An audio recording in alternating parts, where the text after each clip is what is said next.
नमस्कार। आज हम जानेंगे 8वें श्लोक का अर्थ। 5वें श्लोक में भगवान का चिंतन करते करते मरने वाले मनुष्यों की गति का वर्णन करके अर्जुन के 7वें प्रश्न का संक्षेप में उत्तर दिया गया।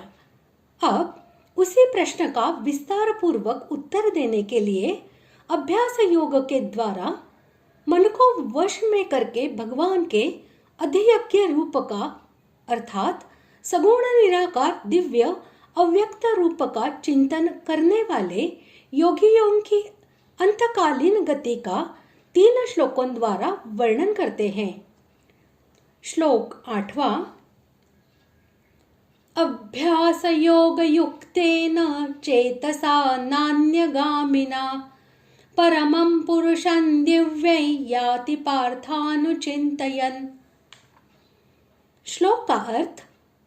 हे पार्थ, यह नियम है कि परमेश्वर के ध्यान के अभ्यास रूप योग से युक्त दूसरी ओर न जाने वाले चित्त से निरंतर चिंतन करता हुआ मनुष्य परम प्रकाश स्वरूप दिव्य पुरुष को अर्थात परमेश्वर को ही प्राप्त होता है। यम नियम, आसन, प्राणायाम, प्रत्याहार, धारणा और ध्यान के अभ्यास का नाम अभ्यास योग है। ऐसे अभ्यास योग के द्वारा जो चित्त भली भांति वश में होकर निरंतर अभ्यास में ही लगा रहता है उसे अभ्यास योग युक्त कहते हैं।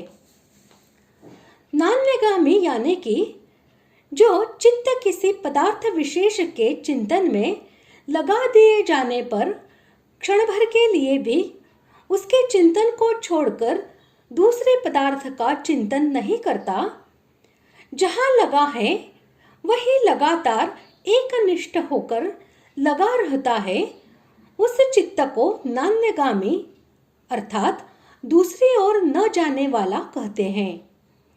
यह परमेश्वर का विषय है। इससे यह समझना चाहिए कि वह चित्त परमेश्वर में ही लगा रहता है। अनुचिंतन करना यानी अभ्यास में लगे हुए और दूसरी ओर न जाने वाले चित्त के द्वारा परमेश्वर के निराकार स्वरूप का जो निरंतर ध्यान करते रहना है, इसी को अनुचिंतन कहते हैं।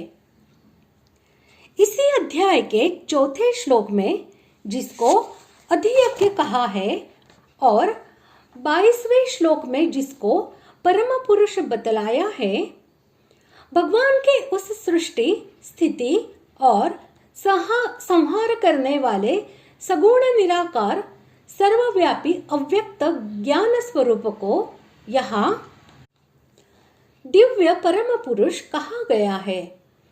उसका चिंतन करते करते उसे यथार्थ रूप में जानकर उसके साथ तद्रूप हो जाना ही उसको प्राप्त होना है। ऐसे चित्त से परम दिव्य पुरुष का अर्थात सगुण निराकार परमात्मा का चिंतन करते हुए शरीर छोड़ने वाला मनुष्य उसी परमात्मा को प्राप्त हो जाता है।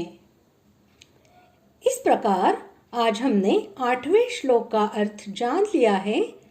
अगले भाग में जानते हैं 9वें श्लोक का अर्थ। धन्यवाद।